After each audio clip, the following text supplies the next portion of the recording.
ঢাকা ৭ আসন থেকে নির্বাচিত মাননীয় সংসদ সদস্য জনাব হামিদুর রহমান, আপনার সময় ৬ মিনিট। ধন্যবাদ। বিসমিল্লাহির রহমানির রহিম। প্রথমে আমি শুকরিয়া আদায় করছি মহান আল্লাহর প্রতি, যিনি আমাকে সম্মানিত করেছেন। মাননীয় স্পিকার, মহান জাতীয় সংসদে মহামান্য রাষ্ট্রপতি ভাষণের উপর আনিত ধন্যবাদ প্রস্তাবের কথা বলার সুযোগ দেওয়ার জন্য আপনাকে ধন্যবাদ। বক্তব্য শুরুতেই গভীর শ্রদ্ধা ভরে স্মরণ করছি স্বাধীনতার মহান ঘোষক শহীদ রাষ্ট্রপতি জিয়া রহমানকে। শ্রদ্ধা ভরে স্মরণ করছি দীর্ঘ গণতান্ত্রিক আন্দোলনে আপসীন নেত্রী, তিনবারে প্রধানমন্ত্রী, শত নিপীড়নে সহ্য করার পরও যিনি আমাদের ছেড়ে যাননি, সেই প্রিয় নেত্রী মরহুমা বেগম খালেদা জিয়াকে। শ্রদ্ধা ভরে স্মরণ করছি ৭১ বীর শহীদদের, স্মরণ করছি গত ১৭ বছর ফ্যাসিবাদ বিরোধী আন্দোলন করতে গিয়ে বিএনপি এবং এর অঙ্গ সহযোগী সংগঠন এর যে সকল নেতা কর্মীবৃন্দ হত্যা, গুম, ক্রস ফায়ার শিকার হয়েছে। শ্রদ্ধা ভরে স্মরণ করছি ২৪-এর আন্দোলনে নিহত সকল শহীদদের। সমবেদনা জানাচ্ছি আন্দোলনের আহত সকল জুলাই যোদ্ধা এবং তাদের পরিবারের প্রতি। সমবেদনা জানাচ্ছি গত ১৭ বছর আন্দোলন সংগ্রাম করতে গিয়ে জেল, জুলুম শিকার, পঙ্গুত্ব বরণকারী সকল নেতাকর্মী এবং তাদের পরিবারের প্রতি।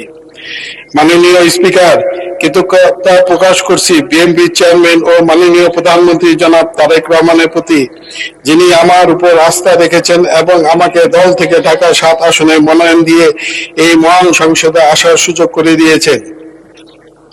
মাননীয় স্পিকার, আমি আমার নির্বাচনী এলাকা ঢাকা ৭ আসনের সর্বস্তরের জনগণের প্রতি কৃতজ্ঞতা প্রকাশ করছি, যারা আমাকে ভোট দিয়ে বিজয়ী করে তাদের প্রতিনিধি হিসেবে এই মহান জাতীয় সংসদে পাঠিয়েছেন।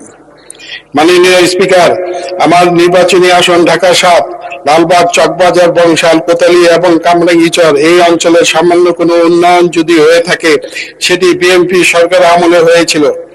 বিগত স্বৈরাচারী আমলে সেই উন্নয়ন ধারাবাহিকতা রক্ষা হয়নি এবং বরং উন্নয়নের কার্যক্রম একেবারে ধ্বংসের দ্বার প্রান্তে নিয়ে যাওয়া হয়েছে। মাননীয় স্পিকার, আমার নির্বাচনী আসনে গ্যাসের সমস্যা সবচেয়ে প্রকট। পরিবারগুলো খুব কষ্টে জীবনযাপন করতে বাধ্য হচ্ছে। ভয়াবহ যানজট, আমাদের স্কুল কলেজের সন্তানেরা ঘন্টার পর ঘন্টা আটকে থাকে, রোগীরা সময় মতো হাসপাতাল পৌঁছাতে পারে না। সামান্য বৃষ্টি হলে জলবদ্ধতা তলিয়ে যায় পুরো এলাকায়।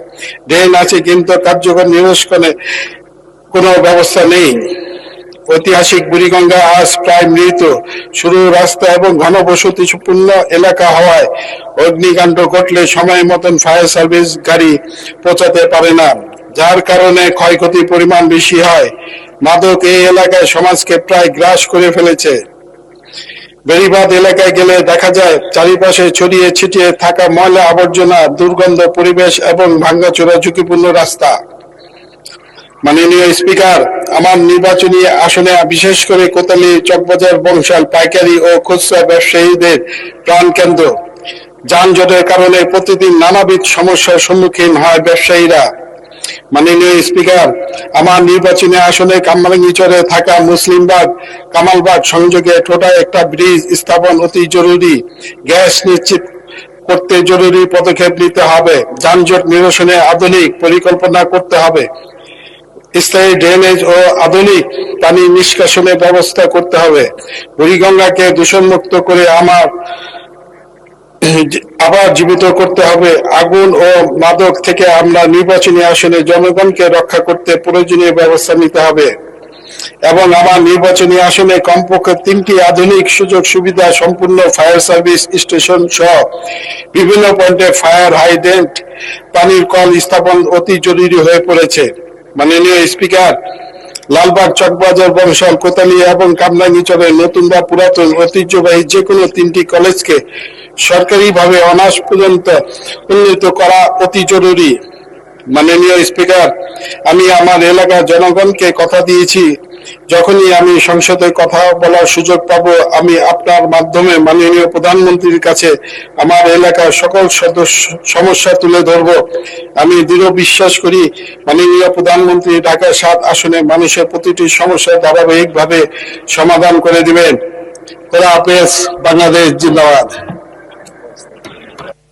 ধন্যবাদ মাননীয় সদস্য।